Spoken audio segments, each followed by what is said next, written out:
یہ انسان کی ایک فطرت میں چیز ہوتی ہے کہ اپنے دیش سے، اپنے ملک سے محبت کرنا. تو اس لیے ہر شخص اپنے اپنے انداز میں اپنے ملک، اپنے وطن سے محبت کرتا ہے. کبھی یہ تعمیری صورت میں ہو، کبھی کسی اور صورت میں.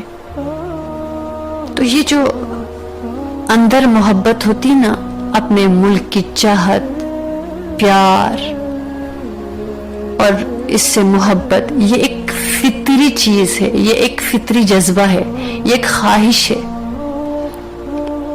اس کا انسان اپنے طور پر اس کا اظہار کرتا ہے.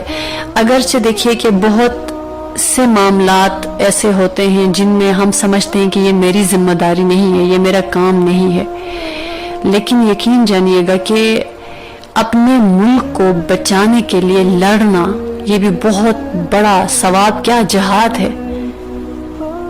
لیکن اس کانسیپٹ کو ہمارے لیے سمجھنا بہت ضروری ہے کہ ہمارا کانسیپٹ کلیئر نہیں ہوتا اس معاملے میں کہ 14 اگست آتا ہے، ہم سبز لباس پہنتے ہیں، کچھ ملی ترانے گاتے ہیں، کچھ جھنڈے جھنڈیاں بازاروں میں نظر آتے ہیں، اور اس کے بعد اللہ اللہ خیر سلا، بس اتنا سا. کیونکہ بچپن سے اگر مجھے بھی یاد ہے تو بس یہی کچھ یاد ہے. اگر بہت لمبی لمبی تقریریں ہوئی ہوں گی، بہت مشکل الفاظ کے ساتھ، کبھی انگلش کبھی اردو، تو وہ بھی سر کے اوپر سے اب گزر گئی اسی ٹائم بھی. لیکن ہمیں اس کے بعد احساس نہیں دلایا گیا کہ اپنے وطن سے محبت کیا چیز ہے اور کس طرح ہوتی ہے، اور محبت کا اظہار اور اس کا جو اصل طریقہ ہے وہ کیا ہونا چاہیے. یہ اصل بات ہے. اس کو اگر سمجھیں گے تو بہت سارے مسئلے انسان کے حل ہو جاتے ہیں، اور پھر ہم کہیں نہ کہیں ضرور کنٹریبیوٹ کرتے ہیں اور ہمیں اطمینان ہوتا ہے کہ ہم نے کچھ کیا ہے. تو اس لیے اگر دین کی نظر سے دیکھیں تو اللہ پاک نے جو بھی رشتہ رکھا ہے، جو بھی ہمارا جن سے واسطہ پڑتا ہے، ہمارے لیے رولز رکھے گئے ہیں.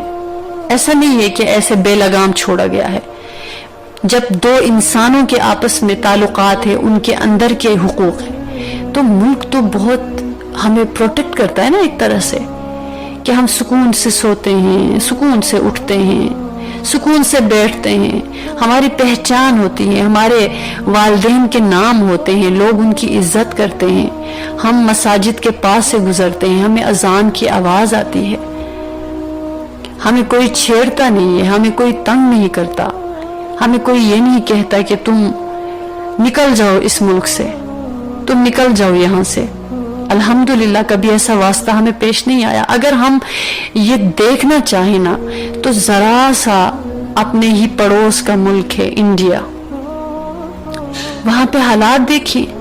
وہاں مسلمانوں کی تعداد بہت زیادہ ہے، لیکن اس کے باوجود بھی وہ آزاد نہیں ہیں. ان کو ثبوت دینا پڑتا ہے کہ ہمیں اس ملک سے پیار ہے. یعنی وہ عید کا موقع آتا ہے تو وہ بڑے جانور ذبح نہیں کر سکتے، قربان نہیں کر سکتے، اور جب چاہے ان کی مساجد پر حملہ ہوتا ہے، ان کے گھروں پر ہوتا ہے، ان کی ہولیوں پر ہوتا ہے. کبھی کسی کے نقاب پر حملہ ہو گیا، کبھی کسی کے جو ہے دھاڑی رکھنے والا بندہ ہے اس پر حملہ ہو گیا، کسی نے سفید لباس پہنا، ٹوپی، ایک گیٹ اپ پہ نظر آ گیا، اس پر حملہ ہو گیا، مار ڈالا، مسجد میں گھس کے ٹھیک ہے. یہ جو بم بلوسٹ اور مساجد مختلف جو ہوتے ہیں، یہ تو دہشت گرد ہے نا، یہ تو ان کا تو کوئی مذہب نہیں ہے، لیکن وہ کھلا مذہب کے نام پر کرتے ہیں کہ یہ ہمارا ملک ہے، تم نکلو یہاں سے. تو ظاہر ہے وہ لوگ جو مسلمان ہیں وہ وہاں کے باسی ہیں، وہاں پہ ان کے آباء و اجداد کی قبریں ہیں، تو وہ کہاں جائیں؟ ان کو اپنے دیس، اپنے اس ملک سے محبت ہے. لیکن ان بیچاروں کو ثبوت دینا پڑتا ہے بار بار کہ ہم اس ملک کے باسی ہیں، ہمیں اپنے ملک سے پیار ہے، ہم کوئی خدا نخواستہ دہشت گرد نہیں ہیں.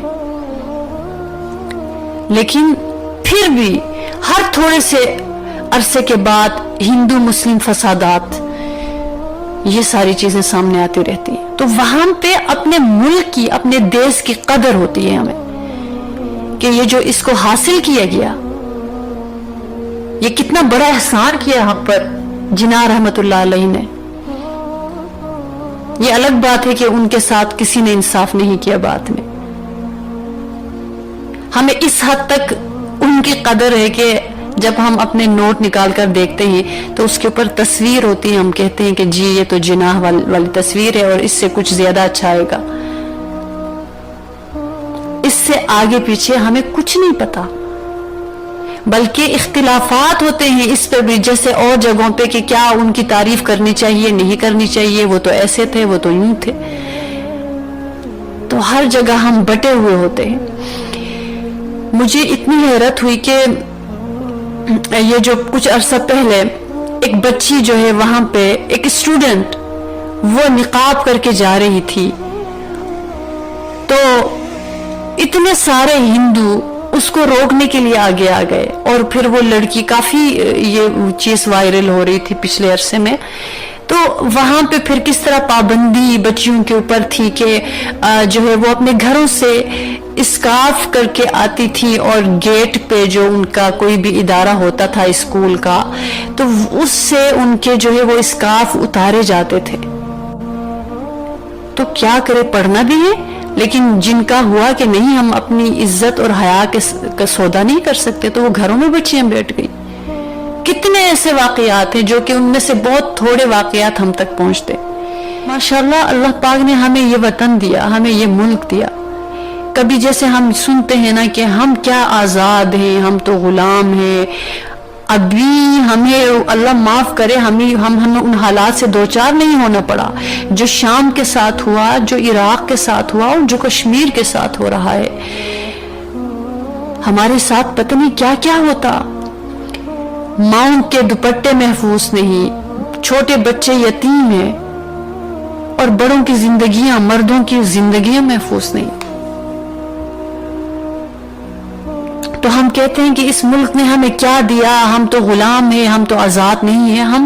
ہم جب سمجھیں گے ہم آزاد ہیں تو ہم آزاد ہیں، تو اگر نہیں کچھ دیا تو وہ تو ہمارے لوگوں کا قصور ہے، ہمارے پولیٹیشنز کا قصور ہے، ہمارے جو جن کا بروٹ اپ نہیں صحیح، جن کی تربیت نہیں صحیح ہوئی، جن کو شروع میں دنیا مال سکھایا گیا، اور وہی تختوں پر بیٹھ گئے، اور انہیں کہا کہ سب سے بڑا مقصد اپنی تجوری کو بھرنا ہے، اور کوشش کرے کہ کہاں ہم بھر سکتے ہیں۔ تو یہ تو ملک کا کیا قصور ہے؟ کتنا خوبصورت اللہ پاک نے ہمیں ملک دیا ہے۔ ہم جتنی بھی پورے پاکستان میں پھر کر دیکھیں، کسی دنیا میں ایسی خوبصورتی نہیں ہے جو ہمارے ملک میں۔ لیکن ایک چیز یاد رکھنے کی ہے کہ آزادی جو ہوتی ہے نا، جسے دیکھیں کہ ہندو اور مسلم یہ مکس ہو کے رہ رہے ہیں، اصل میں جو آزادی ہے اس کا سب سے بڑا مقصد کیا تھا کہ ہم جو پریکٹس ہے ہماری، یعنی اسلام کی، اس کو کر سکیں صحیح طرح سے۔ اصل آزادی جو حاصل کی گئی وہ ایمان کی حفاظت کے لیے، دین کے لیے کی گئی، کہ جو ہمارے جو شاعر اسلام ہے ان کو صحیح طرح سے بجا لا سکے، کوئی ہمیں ذبح کرتے ہوئے پکڑے نہ، مارے نہ کہ یہ کیا کر رہے ہو، بلکہ سبحان اللہ ایک گھر میں کوئی قربانی ہو رہی ہے، دوسرے کہتے ہیں کہ بھائی ہمارے گھر میں نہیں ہو رہی، آپ ہمیں بھی بھیج دیجئے گا۔ یہ تو ہمارا ملک ہے نا، سبحان اللہ، یہاں تو یہ معاملات ہیں۔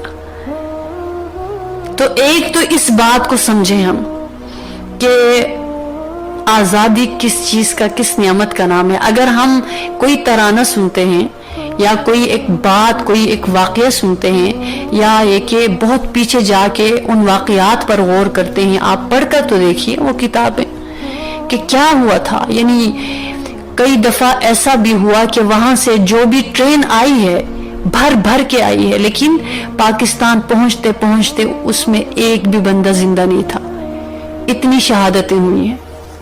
ایسے تو نہیں نا آسانی سے ہمارا ملک آزاد ہوا۔ تو آج ہم سکون کا سانس لے کے اس ملک میں جی رہے ہیں، وہ طوفان، وہ آزمائش کب آئی ہے؟ فلسطین کی ہی مثال لے لیجئے گا، وہ بیچارے خود جو ہے بیت المقدس، مسجد اقصی کی حفاظت کرتے ہیں، چھوٹے چھوٹے معصوم بچے۔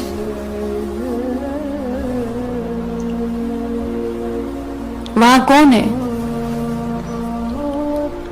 اگر وہ آزاد ہوتا تو آج یہ حالات ہوتے. ہم کسی بھی مسجد میں جا کے نماز پڑھ سکتے ہیں، ہمارے مرد، ہمارے بھائی، باپ، لیکن وہاں ایسے حالات نہیں ہیں. تو ایک تو اس چیز کو سمجھے، اور پھر جو ہم خوشی منانے جاتے ہیں کہ یہ 14 اگست ہے جی، خوشی مناؤ اور ختم 2-3 گھنٹوں میں، لیکن ہم کیا سوچ کے گئے، کیا سوچ کے اٹھے؟ اگر ہم اس کو نہیں سمجھیں گے تو ہم بھی پھر انہی کے ساتھ، بس یہ کہ چھوٹے بچوں کو کانسیپٹ ان کو کلیئر نہیں کیا گیا کہ کیا مطلب ہے، ہم 14 اگست کو کیا کرتے ہیں، کیا ہوا. اور دوسری بات جو بتائی گئی کہ آزادی جو پاکستان ماشاءاللہ 27ویں رمضان المبارک کو آزاد ہوا، تو کوئی تو وجہ ہے نا اس کے پیچھے. اس کا مقصد میں کیا تھا، جو ہم یہ بھی بہت زیادہ سنتے رہے کہ لا الہ الا اللہ کی بنیاد پر، تو یہی بات ہے کہ اس لیے اس کو آزاد کرایا گیا تاکہ ہم جو اسلامی اعمال، جتنے بھی ہم پر اعمال ہمارے دین نے نافذ کیے ہیں اور ہمیں اللہ پاک کے احکامات ہمارے پاس ہیں، ان کو صحیح طرح سے بجا لا سکے، امن کے ساتھ، اطمینان کے ساتھ. تو ان لوگوں کے حالات پہ غور کرے جو میں نے ذکر کیا ہے، تو ان کے کیا حالات ہیں، کیسا ان کا وہاں پہ گزارا ہو رہا ہے کہ رات کو سو رہے ہیں، ابھی حملہ ہو گیا، صبح سویرے کوئی حملہ کر رہا ہے، کسی کی بیٹی کو کوئی، بہت برے حالات ہیں. تو ایک تو اس چیز کو سمجھے، اور دوسرے اس مقصد کو کہ یہ دیس ہمیں کیوں ملا ہے. تو اس لیے اللہ پاک نے قرآن پاک میں ایک آیت ہے جس میں بتایا گیا کہ احبیت کس کے لیے ہونی چاہیے اور محبت کی کہاں کس حد تک اجازت ہے. تو اگر ہم قرآن پاک کی اس آیت کو دیکھیں جس میں اللہ رب العالمین نے فرمایا، جس کا مفہوم ہے کہ اگر تمہارے گھر بار کی، رشتہ داروں کی، اور بیوی، شوہر، اولاد اور مال، کاروبار، سب کچھ جو ہم دنیا میں جن سے محبت رکھتے ہیں، اگر ان کی محبت، ان تمام چیزوں کی محبت کا غلبہ ہو جائے اللہ کی محبت کے اوپر، رسول اللہ صلی اللہ علیہ وسلم کی محبت کے اوپر، اور اللہ کے راستے میں مشقت اور جہاد جو کرنا ہوتا ہے اس پر، پھر کلیئر بات کی گئی ہے کہ پھر تم انتظار کرنا کہ پھر تمہیں امن نہیں ملے گا، تمہیں قلبی امن نصیب نہیں ہوگا. آج ہمارے انتشار، ہماری پریشانیوں کا سب سے بڑا سبب یہی ہے کہ ہم نے کسی نہ کسی کی محبت کو اللہ و رسول اور جہاد کی محبت پر غالب کیا ہوا ہے.